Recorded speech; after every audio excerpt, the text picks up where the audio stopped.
সকলকে জয় যিশু। সকলকে স্বাগত এবং ধন্যবাদ জানিয়ে প্রভুর বাক্য নিয়ে চলে আসলাম আরও একটা সুন্দর দিনে। প্রত্যেকটা দিন প্রভু আমাদেরকে সুন্দরভাবে দেন, তাই প্রভুকে ধন্যবাদ। একটি কথা বলতে চাই আমি। গত দুদিন আগে খুব ঝড় বৃষ্টি হয়েছে, আমরা সবাই জানি। যে সমস্ত জায়গায় অনেক ক্ষয়ক্ষতি হয়েছে, আমরা প্রার্থনা করব সেই সমস্ত জায়গার জন্য, যেন সেই জায়গা আবারও আগের মতন হয়ে যেতে পারে। প্রভু তাদের সহায় হন, তাদের খাদ্য, তাদের অন্ন, তারা যা যা প্রয়োজন, তাদের বাসস্থান, তারা যেন সমস্ত কিছু ঠিকঠাকভাবে আবার তৈরি করে নিতে পারেন। এবং আমরা প্রার্থনা করব ঈশ্বর যেন সবসময় তাদের সহবর্তী হন। যদিও এই প্রাকৃতিক দুর্যোগের উপরে কারোর কোনো হাত থাকে না, কিন্তু কিভাবে কখন আসবে সেই বিষয়ে আমাদের অজানা, তাই আমরা শুধুমাত্র ঈশ্বরের কাছে প্রার্থনা করতে পারি। তো চলো আজকের ভিডিও শুরু করি। আজকের একটি গুরুত্বপূর্ণ বিষয় নিয়ে তোমাদের সঙ্গে শেয়ার করতে চাই, এবং তার আগে সর্বপ্রথম আমি ঈশ্বরকে ধন্যবাদ দিতে চাই যে এই সুন্দর দিন তিনি আমাদের সকলের জন্য দেখতে দিয়েছেন। এই সুন্দর সময় তিনি আমাদের প্রত্যেকের জন্য দিয়েছেন। তিনি আমাদের সকলের মানে প্রত্যেকের জন্য, পৃথিবীর প্রত্যেক মানুষের জন্য। কিন্তু এই সময় বহু মানুষ দেখতে পায় না, বহু মানুষ আজ হয়তো এই পৃথিবীতেই নেই, যার জন্য এই সময় সে উপভোগ করতে পারছে না। কিন্তু ঈশ্বরের দেওয়া এই উপহার আমরা পেয়েছি, তাই জন্য প্রভুকে ধন্যবাদ। এবং আমরা সবাই যেন প্রভুকে ধন্যবাদ করতে পারি, প্রভুর উদ্দেশ্যে গৌরব করতে পারি। নিজের হৃদয়ে হোক, প্রার্থনার দ্বারা হোক, সকলের সামনে বলে হোক, যেভাবেই হোক, আমরা যেন প্রভুর উদ্দেশ্যে গৌরব করতে পারি। তো বন্ধুরা, চলো আজকের ভিডিও শুরু করি। আজকের যে বিষয় নিয়ে আলোচনা করব তা হলো, আমরা সবাই জানি প্রভু যিশুকে জানার পর আমাদের সকলের নূতন জন্ম হয়েছে। প্রভু যিশু খ্রিস্টেতে আমাদের প্রত্যেকের নূতন জীবন আমরা পেয়েছি, অর্থাৎ খ্রিস্টেতে আমরা নূতন জীবন পেয়েছি। তো আমরা কি জানি এই নূতন জীবনে আমরা চলবো কি করে? আজকের আমি সেই বিষয়ে আলোচনা করব। অনেক গুরুত্বপূর্ণ বিষয় আছে যে হাজারো কষ্টের মধ্য থেকে থাকার পরেও খ্রিস্ট যিশুতে চলার জন্য যেই বিষয়গুলো রয়েছে সেগুলো আমাদেরকে আজকের জানতে হবে। কারণ সমস্ত কিছুর মূলে একটা জিনিস ভুলে গেলে চলবে না, যে এখন আর আমরা আগের মতো নই। আমরা এখন প্রভু যিশু খ্রিস্টতে বিশ্বাস করে তার পরিত্রাণ পেয়ে তাতে এখন রয়েছি। জীবনে হাজার সমস্যা, হাজার দুঃখ, হাজার কষ্ট, হাজার যন্ত্রণা বেদনা, যত কিছুই আসুক, এরকম প্রাকৃতিক দুর্যোগ আসুক, যাই আসুক, একটা কথা আমাদের মাথা থেকে বেরিয়ে গেলে চলবে না, যে আমরা এখন প্রভু যীশু খ্রিস্টতে রয়েছি। আমরা এখন আর আগের মতো নই। যেমন আগে ছিলাম, যখন ও খ্রিস্টকে জানিনি, তখন যেমন চিন্তাধারা ছিল সেই চিন্তাধারা আর এখন নেই। কারণ তখনও আমরা খ্রিস্টকে জানিনি, কিন্তু এখন যখন জেনেছি, আমাদের হাজার কষ্টের মধ্য দিয়ে যেতে হলেও সেই নূতন জীবন দিয়ে হাঁটতে হবে। তো এখানে একটা বিষয় বলে রাখি। একজন আঙ্কেল, তুমি আমাকে বলেছিলে যে তোমার ওয়াইফ অসুস্থ। তুমি একজন ঈশ্বর বিশ্বাসী ছিলে, তুমি এখন আর বিশ্বাস করো না, কারণ তোমার মনে হয় এই কোনো কিছুরই অস্তিত্ব নেই। মানুষের জন্ম আছে, তাই মানুষের মৃত্যু হবেই, এই বিষয়টা তুমি বলেছো। তো আমি তোমার উদ্দেশ্যে জানাতে চাই, তুমি কথাটা একেবারে ঠিকই বলেছো, যে মানুষের জন্ম যখন হয়েছে মানুষের মৃত্যু হবেই, সৃষ্টির ধ্বংস আছেই। আমরা যখন জন্মগ্রহণ করেছি, আমরা জানি আমাদের এই দেহ একদিন মৃত্যু ঘটবেই। আর আমরা এটাও জানি, ঈশ্বরের বাক্য বলে পাপের বেতন মৃত্যু, কিন্তু আমাদের আত্মার কোনো মৃত্যু নেই। অবশ্যই মৃত্যু আমাদের হবে। এখানে একটা কথা বলি, তুমি যে বলেছো তোমার পরিবারে অসুস্থতা রয়েছে, তিনি অসুস্থ, আর যার জন্য তুমি মনে করছো ঈশ্বরের কোনো অস্তিত্ব নেই। এই জায়গাগুলোয় কি হয়, যখন আমরা ঈশ্বরকে বিশ্বাস করতে শুরু করি, তাকে প্রেম করতে শুরু করি, তাকে ভালোবাসতে শুরু করি, তখন তাকে আমরা নিজের করে নিই, তখন আমরা তাকে আপন করে নিই, যখন আমরা প্রভু যিশুকে প্রেম করি। এবং আমাদের সঙ্গে প্রভু যিশু থাকেন, আমরাও তার সঙ্গে থাকি। এইবার আমরা তো মানুষ, আমরা তো বলতে পারবো না যে প্রভু যিশুকে জানি বলে আমার জীবনে রোগ ব্যাধি আসবে না, কখনোর জন্য বলতে পারবো না। আমরা আজকে বিশ্বাসী হওয়ার পরেও আমরা অসুস্থ হই, আমরা বিশ্বাসী হওয়ার পরেও মানুষের সঙ্গে আমাদের সম্পর্ক নষ্ট হয়, তার মানে এমন নয় যে প্রভু যিশু আছে মানে এইগুলো কোনো কিছুই আমাদের জীবনে আসবে না, ঠিক তো? কিন্তু একটা জিনিস ওই যে বললাম শুরুতে, মাথায় রাখবে তুমি একজন ঈশ্বর বিশ্বাসী, তুমি প্রভু যিশু খ্রিস্টকে বিশ্বাস করেছো, বিশ্বাস করো। তাহলে কেন তুমি বলছো তোমার এই রকম দুর্যোগের সময় ঈশ্বর বলে কিছু নেই, এই সব কিছুই বেকার, যার কোনো মূল্যই নেই? কেন বলছো? কারণ যখন তুমি তাকে জানতে, তাকে বিশ্বাস করতে, তখন তাকে তোমার অন্তর দিয়ে বিশ্বাস করতে। আর আজকে যখন আমরা কোনো দুঃখ কষ্টের মধ্যে পড়ে যাই, তখন আর তার অস্তিত্ব বলে আছে বলে জানতেই চাই না। তাহলে ভুলটা কার? আমাদের ভুল নাকি ঈশ্বরের ভুল? অবশ্যই এই ভুলটা আমাদের নিজের, কারণ আমরা বিশ্বাসে নড়বড়ে।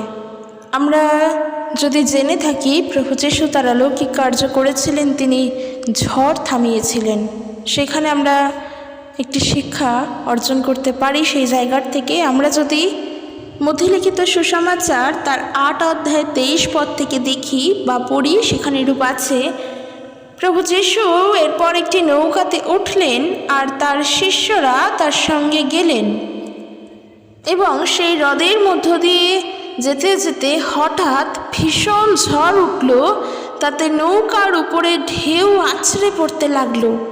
তখন প্রভু যিশু ঘুমোচ্ছিলেন, তাই শিষ্যরা তার কাছে গিয়ে তার ঘুম ভাঙিয়ে বললেন, প্রভু বাঁচান, আমরা যে ডুবে মরলাম। তখন যিশু তাদের উত্তরে বললেন, হে অল্পবিশ্বাসীর দল, কেন তোমরা এত ভয় পাচ্ছ? তারপর তিনি উঠে ঝোড়ো বাতাস ও হ্রদের ঢেউকে ধমক দিলেন এবং তখন সব কিছু শান্ত হয়ে গেল। আর তাই দেখে তার শিষ্যেরা অবাক বনে গিয়েছিল। আর তা দেখে তার শিষ্যেরা ভাবছিলেন, যিনি কে, যার কথা বাতাস এবং সাগর পর্যন্ত শোনে? সত্যি তিনি ঈশ্বর, কারণ এই পঞ্চভূতের ওপর সর্বশক্তিমানের ছাড়া আর কারোর অধিকার নেই। ঈশ্বর ছাড়া কারোর অধিকার নেই, প্রভু যিশু ছাড়া কারোর অধিকার নেই। আকাশ, বাতাস, সাগর, এই সব কিছু সর্বশক্তিমানের সৃষ্টি। এখানে দেখো ঝড় থামালেন, অর্থাৎ দেখো সেই ঝোড়ো হাওয়া, বাতাস, দমকা হাওয়া প্রভু যিশুর কথা শুনলেন, সাগরও শান্ত হলো। যেখান থেকে মেন বিষয় নেওয়ার, যে ঝড় আসছে দেখে তার শিষ্যেরা ভয় পেয়ে গিয়েছিল, প্রভু যিশু কিন্তু তাদের নৌকায়, তারপরেও তারা ভয় পেয়ে গিয়েছে। একবারও ভাবলো না যে প্রভু যিশু আমার সঙ্গে আছে, আমাদের সাথে আছে, কিচ্ছু হবে না। তারা এটা ভাবেনি, বরং তারা প্রভুকে ডেকে তুলে ঝড় থামিয়েছিলেন। তখন প্রভু তাদের বলেছিলেন কি, যে তোমরা এত বিশ্বাসে অল্প কেন?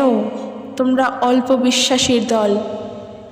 তাই আমিও তাদের উদ্দেশ্যে বলতে চাই, যারা একটুতেই আমরা ভেঙে পড়ি, আর আমরা যখন ভালো থাকি, সুখে থাকি, তখন ঈশ্বরকে আপন করে নিই, তখন প্রভু যিশু ছাড়া আমাদের কেউ নেই। আর যখন আমাদের জীবনে দুঃখ এসে উপস্থিত হয়, যখন আমাদের শারীরিক চিন্তা এসে উপস্থিত হয়, তখন আমরা ঈশ্বরকে বলি তার কোনো অস্তিত্ব নেই, কারণ দেখতে পাচ্ছি তার কোনো ফল সে পাচ্ছে না, সে সুস্থ হচ্ছে না। সেই জন্য আমরা ঈশ্বরকে বলছি তার অস্তিত্ব নেই, প্রভু যিশুর অস্তিত্ব নেই। আর এমন কথা হয়তো আমি মুখ দিয়ে বলছি খুব সহজভাবে, কিন্তু জানি যখন জীবনে আমাদের সঙ্গে ঘটে তখন আমরা তা উপলব্ধি করতে পারি। তাই এই বিষয়টাও সেই সময়ই উপলব্ধি করা উচিত যে ঈশ্বরের উপরে আমাদের বিশ্বাসকে কতটা ধৈর্য সহকারে ধরে রাখতে হয়। নিজের বিশ্বাসকে নিজেকে রক্ষা করা উচিত, না হলে এইভাবেই হাতছাড়া হয়ে যায়। আর একবার যদি প্রভু যিশু তোমার জীবন থেকে চলে যায়, তুমি আর হাজার মাথা কুটলেও হয়তো প্রভু যিশুর মতন কাউকেই আর পাবে না, কারণ তিনি একজন, তিনি পরিত্রাতা। তার কথা, বা আমি এর আগের দিনও বলেছি, তার সঙ্গে কারোর তুলনাই হয় না, আর তার সঙ্গে কারোর তুলনা করতেও নেই, কারণ তিনি একজনই, তিনি একজন, তিনি আলাদাই। তো চলো আজকের বিষয়টি শুরু করি, যে খ্রিস্টতে আমাদের নূতন জীবন কেমন। আমরা কলসীয় পুস্তক তার 3 অধ্যায় 5 পদ থেকে যদি পড়ি, সেখান থেকে সমস্তটা পাবো। এখানে এরূপ বলা হয়েছে যে, তাই তোমাদের জাগতিক স্বভাব থেকে সব মন্দ বিষয় দূর করে দাও, যেমন যৌন পাপ, অপবিত্রতা, অশুচি চিন্তার বশবর্তী হওয়া, মন্দ বিষয়ের লালসা করা এবং লোভ করা। কারণ লোভ এক প্রকার প্রতিমা পূজা। এইসবের জন্য ঈশ্বরের ক্রোধ আসছে।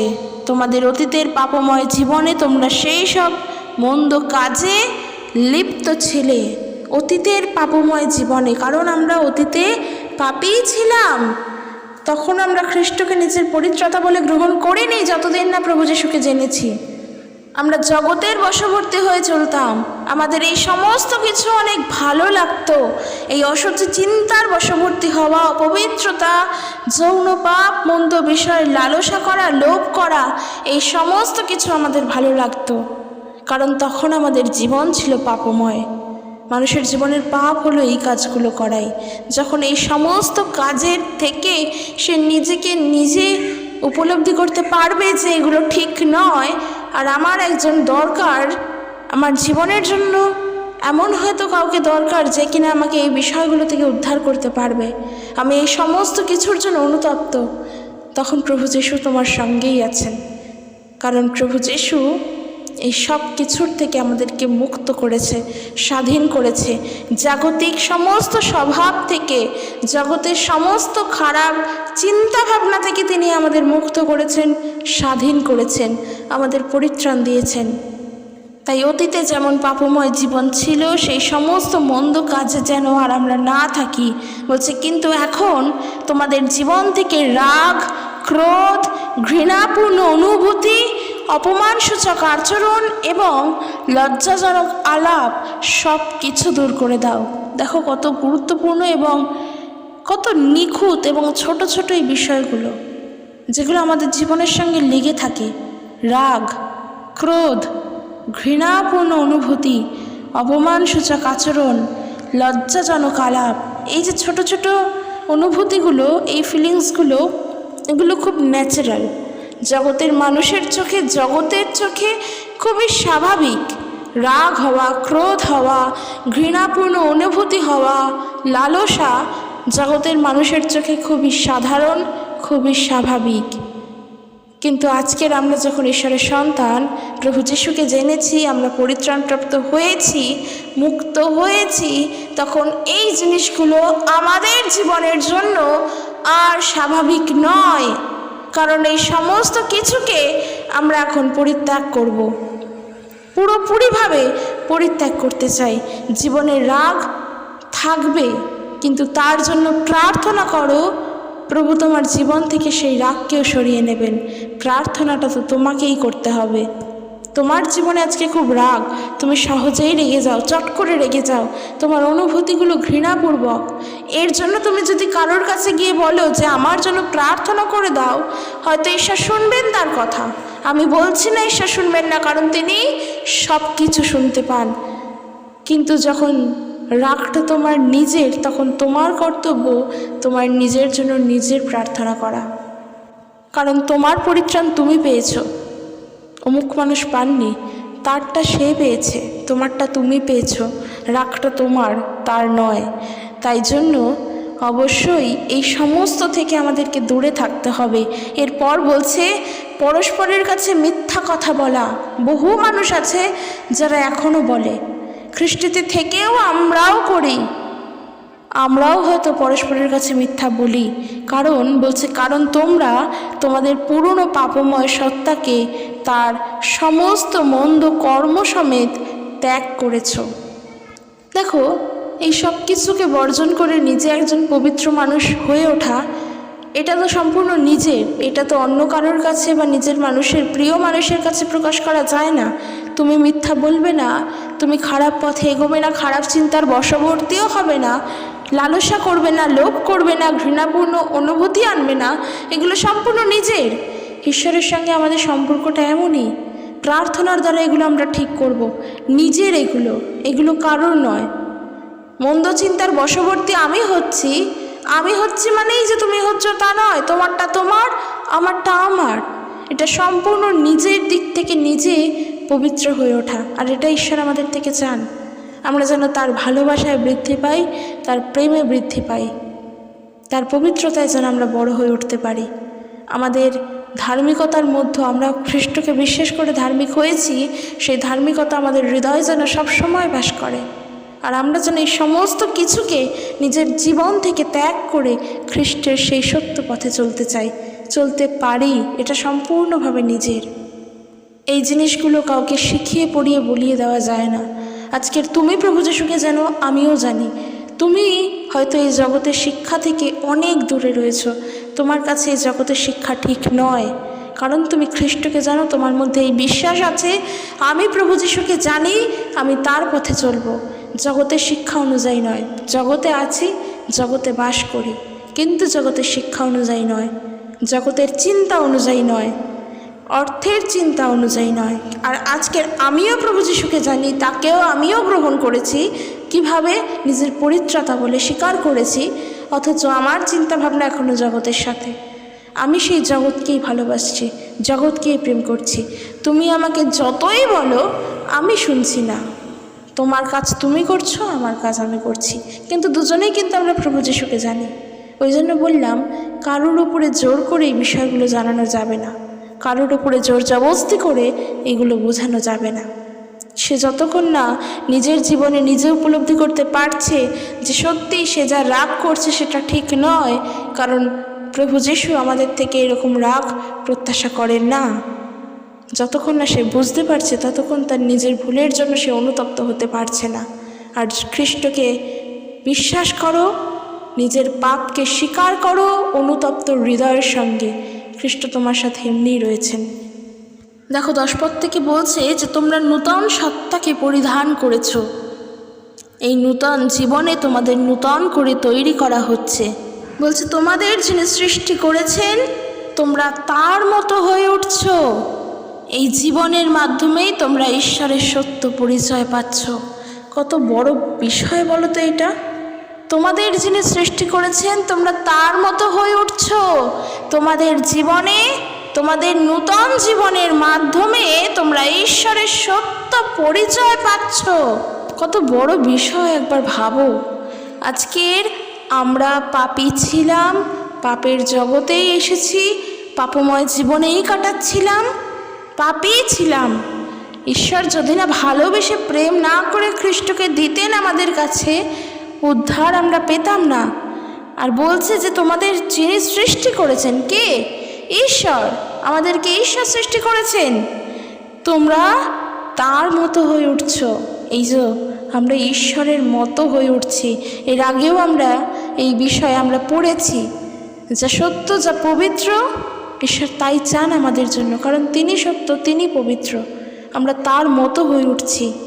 মানুষ বলে না যে ঈশ্বরের সমান কি কেউ হতে পারে, ঈশ্বরের সম কি কেউ কখনো হতে পারে? কিন্তু বাইবেল আমাদেরকে বলছে যে তোমরা তার মতো হয়ে উঠছ। তাহলে জীবনের রাগ, ক্রোধ, হিংসা, লালসা, জীবনের দুঃখময় জীবন যখন আসছে, সর্বপ্রথম যে বিষয় আমরা ঈশ্বরকে পরিত্যাগ করছি। জীবনে কষ্ট আসছে, তা আমরা সহ্য করতে পারছি না। কেন? কারণ আমরা মনে করি আমরা এখন প্রভু যিশুকে জানি, তাই আমাদের জীবনে কোনো দুঃখ কষ্ট আসবে না।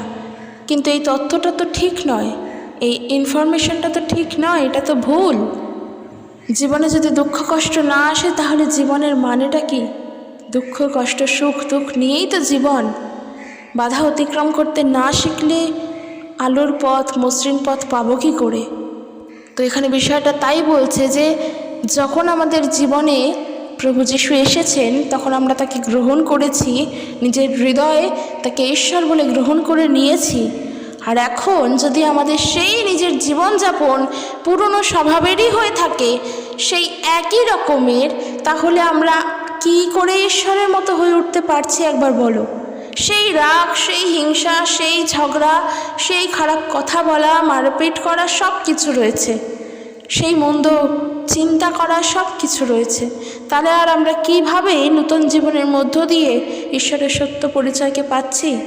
কারণ ঈশ্বর তো সত্য, তিনি যে সত্য তা আমরা জানি। আর আমরা যা কিছু করব প্রভুর গৌরবের জন্য, তার গৌরব করার জন্য, তার মহিমার জন্য, তার প্রশংসার জন্য। তাহলে আজকের সেই প্রশংসা করার যে পথ আমরা পেয়েছি, প্রভু যিশুকে জেনেছি, তাহলে আমাদের অবশ্যই উচিত নিজের পুরনো সত্তাকে পরিত্যাগ করে নূতন সত্তায় পরিধান করা। জীবনে যা কিছু খারাপ ছিল সমস্ত কিছুকে পরিত্যাগ করে অল্প অল্প করে আস্তে আস্তে ধীরে ধীরে সেই সিঁড়ি দিয়ে ওপরের দিকে ওঠা। আমি এর আগে বলেছিলাম, যদি আমরা 1 লাফ 2 লাফ করে করে সিঁড়ি দিয়ে উঠতে চাই, পড়ে যাওয়ার সম্ভাবনাটা, হোঁচট খাওয়ার সম্ভাবনা সব থেকে বেশি থাকে। কিন্তু স্টেপ বাই স্টেপ যদি উঠি, একটার পর একটা ধাপে ধাপে যদি উঠি, সুন্দরভাবে মসৃণভাবে উঠতে পারবো। আমাদের রাগ, আমাদের হিংসা, আমাদের ঘৃণা হয়তো আমাদের 30 বছরের জীবনে, আর আজকের 30 বছর জীবনের এসে 31 বছর বয়সে প্রভু যিশুকে জেনেছি। তাহলে বলো, 30 বছরের কাজকর্ম কি 1 বছরে শেষ হবে? হবে না। তার জন্য সময় লাগবে।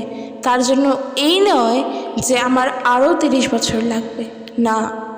তার জন্য কিছু সময় দাও, প্রার্থনায় থাকো, সব সময় প্রার্থনা করো। নিজের মধ্যে এই জেদটা রাখতে হবে যে আমার মধ্যে আগে যেই আমি রাগ করতাম, মানুষের সাথে খারাপ কথা বলতাম, এই সব কিছু আমি এখন পরিত্যাগ করব। প্রার্থনা করতে হবে, আর অন্য কিচ্ছু না, আর অন্য কোনো উপায় নয়। আমরা যদি 12 পদ থেকে দেখি, সেখানে বলছে, ঈশ্বর তোমাদের মনোনীত করেছেন ও তোমাদের তার পবিত্র লোক বলে নিরূপণ করেছেন। তিনি আমাদের নিরূপণ করেছেন, নির্ধারণ করেছেন, আমাদেরকে বেছে রেখে নির্ধারণ করেছেন। অনেকের মধ্য থেকে তিনি আমাদেরকে বেছে নিয়েছেন, নিরূপণ করে রেখেছেন। কেন? তার পবিত্র লোক হওয়ার জন্য। বলছে তিনি তোমাদের ভালোবাসেন, তাই এই সব ভালো গুণগুলি পরিধান করো। সহানুভূতিপূর্ণ, দয়ালু, নম্র, ভদ্র এবং ধৈর্যবান হও। এই যে আঙ্কেল তুমি বলেছিলে তোমার পারিবারিক অসুস্থতা রয়েছে, তিনি খুব অসুস্থ। এখানে ঈশ্বরের বাক্য বলছে যে ঈশ্বর তোমাদের মনোনীত করেছেন তোমাদেরকে তার পবিত্র লোক হওয়ার জন্য। তাই এই সমস্ত ভালোবাসা কাজ, ভালো গুণগুলো পরিধান করতে বলছে। তার মধ্যে ধৈর্যটাও কিন্তু পড়ে। বলছে ধৈর্যবান হও, নম্র হও, ভদ্র হও, সহানুভূতিপূর্ণ হও, দয়ালু হও। বলছে পরস্পরের প্রতি ক্রুদ্ধ ভাব রেখো না, কিন্তু একে অপরকে ক্ষমা করো। প্রভু যীশু খ্রিস্ট তিনি তো আমাদের প্রত্যেককে ক্ষমা করেছেন। আমাদের পাপের ক্ষমা করেই তো আমরা আজকের প্রভুতে এসে মুক্ত হয়েছি, পাপের ক্ষমা পেয়েছি। কার কাছে? খ্রিস্টের কাছে। আর তিনি যখন তার অনুগামী, আমরা তার কাছে এসে আমরা নূতন জীবন পেয়েছি, তখন কি তার দেখানো পথে হাঁটবো না? আমরা কি হাঁটবো না? আমরা কি চলবো না? বলছে ক্ষমা করো, একে অপরকে ক্ষমা করো, একে অপরের প্রতি ক্রুদ্ধ মনোভাব রেখো না। প্রভু যিশুকে জানার আগে অমুক ব্যক্তির সঙ্গে আমার ঝগড়া হয়েছিল, তখন আমি খ্রিস্টকে জানতাম না। বিশাল ঝগড়া হয়েছে, তার মুখ দেখা দেখি বন্ধ। কিন্তু আজকের আমি যখন প্রভু যিশুতে চলে এসেছি, আমার মনে, তোমাদের মনে, আমাদের মনে যেন এই ভাবনাটা না থাকে যে অমুক ব্যক্তিকে, যার সাথে আমাদের ঝগড়া হয়েছিল, তাকে আমি এখনও পছন্দ করি না। দেখো, মানুষ বলে যে কিছু কিছু ভুল হয় যার কোনো ক্ষমা করা যায় না। মানুষ এমন কিছু কিছু ভুল করে, পাপ করে, যার কোনো ক্ষমা হয় না। আচ্ছা, আমি খ্রিস্ট বিশ্বাসীদের থেকে এই কথা শুনেওছি। তাদের উদ্দেশ্যে বলতে চাই আমি, প্রভু যিশুর কথা চিন্তা করে দেখেছো? তিনি কত অপমানিত হয়েছেন, তিনি কত দুঃখ ভোগ করেছেন, তিনি কত মার খেয়েছেন। তাহলে সেই সময়, সেই অবস্থাতে দাঁড়িয়ে তিনি যদি ক্ষমা করতে জানেন, তাহলে এই সামান্য ক্ষমাটুকু আমরা করতে পারছি না। আর আমরা বলছি সমস্ত পাপের বা সমস্ত ভুলের ক্ষমা হয় না। খ্রিস্ট তিনি নিজে ক্ষমা করেছেন, কত বড় ক্ষমা। তাকে মেরে প্রায় শেষ করে ফেললো, তাকে মেরে আধমরা করে দিল, জাস্ট প্রাণটুকুনি ছিল, সমস্তভাবে তাকে মেরেছে। তারপরেও যখন তিনি বলছেন যে পরস্পরকে ক্ষমা করো, যে তার প্রথম ক্ষমার বাণী আমরা সবাই জানি, তিনি বলছেন যে হে পিতা, এটা কি করছে এরা জানে না, তুমি এদের ক্ষমা করো। ক্ষমার বাণী, প্রথম বাণী ক্রুশীয় মৃত্যু। তাহলে খ্রিস্ট তিনি যদি ক্ষমা করতে জানেন, আর আজকের আমরা কি বলছি? সমস্ত ভুলে, সমস্ত পাপের ক্ষমা হয় না বলে তাদেরকে আর ক্ষমা করতে পারছি না। এখানে কি বলছে? যে ঈশ্বর তোমাদের মনোনীত করেছেন তোমাদের তার পবিত্র লোক হওয়ার জন্য। আর তাই জন্য সমস্ত ভালো গুণগুলো তোমাদের মধ্যে রাখো। তার মধ্যে কি কি? সহানুভূতিপূর্ণ, দয়ালু, নম্র, ভদ্র, ধৈর্যবান এবং পরস্পরের প্রতি ক্রুদ্ধ ভাব হইও না, ক্রুদ্ধ ভাব রেখো না। বলছে ক্রুদ্ধ ভাব রেখো না, অর্থাৎ হয়তো তোমার ক্রুদ্ধ ভাব আছে, আমরা এমন মানুষ নই যে আমাদের কারোর প্রতি রাগ থাকতে পারে না, আছে, কিন্তু সেই ভাবকে রেখো না, কিন্তু একে অপরকে ক্ষমা করো। বলছে কেউ যদি তোমার বিরুদ্ধে অন্যায় করে তবে একে অপরকে ক্ষমা করো, অপরকে ক্ষমা করো, কারণ প্রভু তোমাদের ক্ষমা করেছেন। মাথায় রাখা দরকার, খ্রিস্ট যদি ক্ষমা আমাদেরকে না করতেন আমরা পাপের থেকে মুক্ত হতে পারতাম না। প্রভু যীশু খ্রিস্ট যদি আমাদেরকে ক্ষমা না করতেন আমরা পরিত্রাণ পেতাম না। তাহলে খ্রিস্ট আমাদেরকে ক্ষমা করেছেন বলে আমরাও একে অপরকে ক্ষমা করব, কারণ আমরা খ্রিস্টের অনুগামী। খ্রিস্ট আমাদেরকে সেই অধিকার দিয়েছেন ঈশ্বরের সন্তান হওয়ার জন্য, আর ঈশ্বরের সন্তান হলে ঈশ্বরের ভাব আমাদের মধ্যে থাকা উচিত। ঈশ্বরের বাক্য বলছে খ্রিস্টের যে ভাব ছিল সেই ভাব যেন তোমাদের মধ্যেও থাকে। খ্রিস্টের মধ্যে ক্ষমার ভাব ছিল, তার গুণ, সেই গুণ আমাদের রাখা হবে, রাখা দরকার, রাখতে হবে। আর এখানে বলছে যে যিনি তোমাদের সৃষ্টি করেছেন তার মতো তোমরা হয়ে উঠছো ধীরে ধীরে। বলছে তোমরা হয়ে উঠছো, তাহলে হয়েই যখন উঠছি, আমাদেরকে যখন ওইভাবে হয়ে উঠতে হবে ঈশ্বরের মতো, তখন আমাদের এই গুণগুলো রাখতে লাগবে, কারণ এই হলো সত্যের গুণ, খ্রিস্টীয় জীবনের সত্যের গুণ। এরপর 14 পদে বলছে এসব তো করবেই, কিন্তু এইসব তো করবেই, খ্রিস্টীয় জীবনে এইসব তো করতে হবেই, করবেই, আদেশ করছে করবেই, করতেই হবে, অর্ডার। কিন্তু এই সবার উপরে পরস্পরের প্রতি যে ভালোবাসা, সেই ভালোবাসা রেখো। বলছে সেই ভালোবাসা তোমাদের জীবনে এক সূত্রে গাঁথে আর পরিপূর্ণতা দেয়। ভালোবাসা যদি না থাকে, প্রেমই যদি না থাকে, তুমি তোমার আপন শত্রুকেও ক্ষমা করতে পারবে না, তার প্রতি যদি তোমার প্রেম নাই থাকে। ঠিকই তো, খ্রিস্ট যদি তার নিজের শত্রুদেরকে প্রেম নাই করতেন তাহলে অত কষ্ট সহ্য করার পরেও তাদের তিনি ক্ষমা করতেন না। ঈশ্বর যদি এই জগৎকে ভালো নাই বাসতেন প্রভু যীশু খ্রিস্টকে দিতেন না। ভালোবাসা, প্রেম সর্বপ্রথম, যা সব কিছুকে জয় করতে পারে। আর এই ভালোবাসা, এই প্রেম জগতের ভালোবাসা, জগতের প্রেম নয়, স্বামী স্ত্রীর ভালোবাসা বা প্রেম নয়, একজন মেয়ে বা ছেলের প্রেম ভালোবাসা নয়, ঈশ্বরের প্রেম, ঈশ্বরের ভালোবাসা, যা আমাদের কল্পনাতেও আসে না, সত্যি কল্পনাতে আসে না।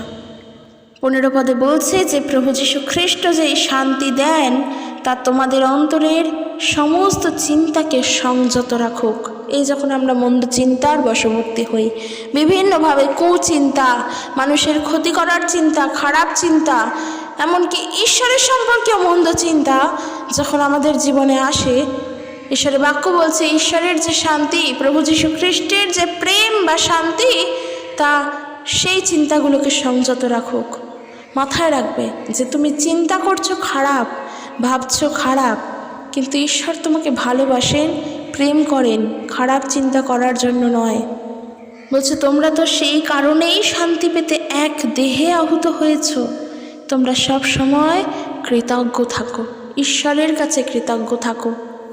এই এত কিছুর পরেও জগতের মানুষ যে কীভাবে বলে প্রভু যীশু এসেছিলেন ধর্ম পরিবর্তন করতে, তিনি বিদেশিদের ঈশ্বর, তিনি সবার ধর্মকে পরিবর্তন করে আজকের আমরা নিজেদের ধর্মকে পরিত্যাগ করে পরিবর্তন করে খ্রিস্ট ধর্মে দীক্ষিত হয়েছি। কিভাবে যে জগতের মানুষ এই বিষয়গুলো বলে না জেনে শুনে, সত্যি কল্পনা করতে পারি না। নিজের জীবনে তারা জানেও না কত বড় ভুল করছে। তো ছাড়ো, সে সমস্ত বিষয় নয়। বিষয় যেটা ছিল যে সত্যি আমরা হাজার কষ্টের থেকেও কিভাবে ঈশ্বরের উপরে বিশ্বাস রাখবো। কারণ একটা আমাদের জীবনের ট্যাগলাইন করে নাও, মাথায় রেখে নাও, গেঁথে নাও, আজকের তুমি প্রভু যীশু খ্রিস্টের বিশ্বাসী, তাকে তুমি জেনেছ, তাতে তুমি নূতন জীবন পেয়েছ, তার সাথে তুমি চলতে চাও। তোমার আগের জীবনে কি ঘটেছে, তোমার আগের জীবন কোথায় গিয়ে পড়েছে, কি হয়েছে, সেই সমস্ত কিছু ধীরে ধীরে ধীরে ধীরে পরিত্যাগ করো, কারণ তোমার জীবন খ্রিস্টতে এসে নূতনভাবে শুরু হয়েছে। তাই 16 পদ থেকে বলছে, খ্রিস্টের শিক্ষা তোমাদের অন্তরে প্রচুর পরিমাণে থাকুক, প্রচুর পরিমাণে। খ্রিস্টের শিক্ষা তোমাদের অন্তরে প্রচুর পরিমাণে থাকুক। প্রার্থনা করা ছাড়া এই শিক্ষা আমরা হয়তো পাবো না। সবসময় নিজের চাহিদার জন্য, নিজের ভালোর জন্য, নিজের শান্তির জন্য প্রার্থনা আমরা করব না। প্রভুর শিক্ষা গ্রহণের জন্য প্রার্থনা করব, ঈশ্বরের জ্ঞানের জন্য প্রার্থনা করব, যেন তার জ্ঞান আমরাও পাই। এই জন্য প্রার্থনা করব, যেন সেই বিচক্ষণতা আমাদেরও হয়, বিচার বোধ আমাদেরও হয়, আমরা যেন সঠিক বিচার করতে পারি, ন্যায়কে ন্যায় বলতে পারি, সঠিককে জানতে পারি। প্রার্থনা করব। খ্রিস্টের বুদ্ধি চাই, খ্রিস্টের শিক্ষা চাই, সবসময় অর্থ চাই না। আমার কি দরকার সেটা ঈশ্বর জানেন, আর তিনি তা জানেন বলেই হয়তো পূর্ব থেকেই আমাদেরকে মনোনীত করে রেখেছিলেন। পরিত্রাণ আমাদের জীবনের দরকার কি না তা কি আমরা জানতাম? এসব নিয়ে কোনোদিনও জানতামই না, কিন্তু সত্যি দরকার তো ছিল। আজকের তা উপলব্ধি করতে পারি। খ্রিস্ট তা দিয়েছেন, ঈশ্বর তা নিজের থেকেই দিয়েছেন। তাই আমাদের মধ্যে যেন খ্রিস্টের শিক্ষা প্রচুর পরিমাণে থাকে। প্লিজ, আমি সকলের কাছে অনুরোধ করছি, এই জন্য প্রার্থনা করো। নিজের জীবনে দুঃখ কষ্টকে দূরে রেখে, সাইডে রেখে প্রার্থনা করো, যেন প্রভু তোমার শিক্ষা নিয়ে, তোমার বাক্য জীবনে নিয়ে, অন্তরে নিয়ে যেন চলতে পারি। তাই বলছে, সকল বিজ্ঞতা ব্যবহার করে পরস্পরকে বলিষ্ঠ করো এবং শিক্ষা দাও। খ্রিস্টের শিক্ষা নিজে গ্রহণ করো, নিজের অন্তরে তা রাখো, প্রার্থনা করো এবং একে অপরের কাছেও সেই বিষয় বলো। কৃতজ্ঞ চিত্তে, কৃতজ্ঞ চিত্তে ঈশ্বরের কাছে নিজেদের হৃদয়কে সবসময় কৃতজ্ঞতায় রাখতে হয়। সত্যি কৃতজ্ঞতা কখন আসে? যখন আমি তার কাছে না চেয়েই তার কাছ থেকে সাহায্য পাই, বিনামূল্যেই সাহায্য পাই। হয়তো সেই জিনিসটা আমাদের জীবনের জন্য দরকার, আমরা তা জানি না, কিন্তু সে জানে বলে সে আমাদেরকে দিয়েও দেয়। তার কাছেই তো আমরা কৃতজ্ঞ থাকবো, আর তিনিই তো হলেন ঈশ্বর। তাই বলছে, কৃতজ্ঞ চিত্তে ঈশ্বরের উদ্দেশ্যে গীত সংহিতার গীত, প্রশংসার গীত এবং আত্মিক গীত গাও। কথায় বা কাজে যা কিছু করো সবই প্রভুর নামে করো এবং পিতা ঈশ্বরকে প্রভু যিশুর মাধ্যমে ধন্যবাদ দাও। এই হলো খ্রিস্টীয় জীবনে চলা। এই যে কটা বললাম, এইগুলোর মধ্য দিয়ে চলতে শুরু করো, দেখবে জীবনে কতবার ঠক্কর খাবে। যতবার পড়বে ততবার প্রভুর নামেই উঠবে। ঠক্কর খাচ্ছি বলে প্রভুকে ত্যাগ করলাম না, এটাই তো চলা, খ্রিস্টেতে চলা। খ্রিস্টেতে চলার পথ খুব সংকীর্ণ। যে কটা বিষয় বললাম, যে লোভ না করা, লালসা না করা, প্রতিমা পূজার বিষয়টাও বলা হলো, অপবিত্রতা, অশুচিতা, যৌন পাপ, হিংসা, রাগারাগি, মারামারি, ক্রোধ, কুচিন্তার বশবর্তী হওয়া, এই সমস্ত কিছু যখন নিজের জীবন থেকে ত্যাগ করবে, তুমি সত্যের পথে হাঁটতে পারবে। কিন্তু জগতে থাকতে থাকতে এইগুলো তোমাদের সঙ্গে, আমাদের সঙ্গেই থাকবে, কারণ এইগুলো জগতের। আমরা জগতে বাস করছি, কিন্তু জগতে বাস করলে কি হবে? থাকছি তো খ্রিস্টের সাথে, খ্রিস্টের কথাই শুনতে হবে। তাই বন্ধুরা, যেটা বলার যে মেন বিষয়, যখন জীবনে অশান্তি, অভাব, অনটন, চিন্তা ভাবনা আসে, একটা বিষয়ই মাথায় আনবে যে এখন আর আমি জগতের মতো নই, আমি এখন প্রভু যিশুকে জানি, আমি তার সঙ্গে রয়েছি, তার সাথে আমি সংযুক্ত, তার কাছে প্রার্থনা করতে আমি জানি। তাই এই সমস্যা থেকে কিভাবে উদ্ধার হব সেটা তিনি জানেন, কারণ আমি তাকে জানি, তিনি আমাকে জানেন। আগের মন্দ স্বভাবে, আগের মন্দ চিন্তায়, আগের পাপময় জীবনে, অতীতের জীবনে যখন ছিলাম, তখন এগুলোর বিষয়ে চিন্তা করতাম। কিন্তু এখন আমি কাকে জানি? প্রভু যিশুকে জানি, যার কাছে সব কিছু আছেন। কেন? কারণ তিনি ঝড় থামিয়েছেন, তিনি আকাশকে ধমক দিতে জানেন, তিনি বাতাসকে ধমক দিতে জানেন, তিনি সাগরকে ধমক দিতে জানেন। তাহলে তার কাছেই সব কিছু আছে। জগৎ তার কাছ থেকে নেবে, তিনি জগতের কাছ থেকে কিছুই শিখবেন না। তাই প্রভু যিশু যখন আমাদের সাথে, আমাদের আর চিন্তাটা কিসের? তার উপরেই সমস্ত ভার রাখবো, কিন্তু আমরা এটাই করতে পারি না। যখন আমাদের জীবনে হাজারো বড় প্রবলেম আসে, ওই যে যতক্ষণ আমরা নিজে না বুঝি ততক্ষণ বুঝতে পারি না। আমরা জানি যখন নিজের সঙ্গে না হয় আমরা উপলব্ধি করতে পারি না, কিন্তু উপলব্ধি করতে হবে। হাজারো বিপদ আসুক, তা আমরা ঈশ্বরের হাতে রাখবো, তিনি বুঝবেন আমার জন্য কোনটা দরকার, কোনটা প্রয়োজন, কোনটা করলে কি হবে না হবে, সেটা ঈশ্বর ছাড়া আর কে জানে, কেই বা জানতে পারেন। কারণ তিনি সর্বশক্তিমান, তিনি সর্বজ্ঞানে বিরাজমান, তিনি সর্বব্যাপী। আমাদের জীবনের জন্য তাকে দরকার, তাকে সম্মান করা আমাদের কর্তব্য। সব সময় তাকে সম্মানের চোখে দেখবে, কখনোর জন্য কোনো সময়েরই জন্য আমরা যেন তার নামের নিন্দা না করি, কোনো কাজের মধ্য দিয়েই যেন না হয়। কারণ তিনি যদি চান আমাদের এই মুখকে বন্ধ করতে পারেন, তিনি যদি চান আমাদের নিঃশ্বাসকে, আমাদের শ্বাস প্রশ্বাসকে বন্ধ করতে পারেন, তার হাতে এত ক্ষমতা। তাই তার নামের কথা তো কখনো আসেই না। তো বন্ধুরা, যেটা বলার, হাজারো কষ্ট দুঃখের মধ্যে থেকে আমরা যেন আজকের এই ভিডিওটি মাথায় রাখতে পারি। খ্রিস্টতে চলার নিয়ম আমাদের এইগুলো মাথায় রাখা দরকার, আর অন্য কোনো নিয়ম নেই, আর অন্য কোনো উপায় নেই। এইভাবে চলো প্রার্থনার দ্বারা। তো চলো আজকের ভিডিও এখানে শেষ করছি, দেখা হবে নেক্সট একটি ভিডিও। সকলে সুস্থভাবে থাকো, খ্রিস্টের প্রেম, শান্তি, ভালোবাসা প্রত্যেকের প্রতি বর্তুক। জয় যিশু, প্রেজ দ্য লর্ড।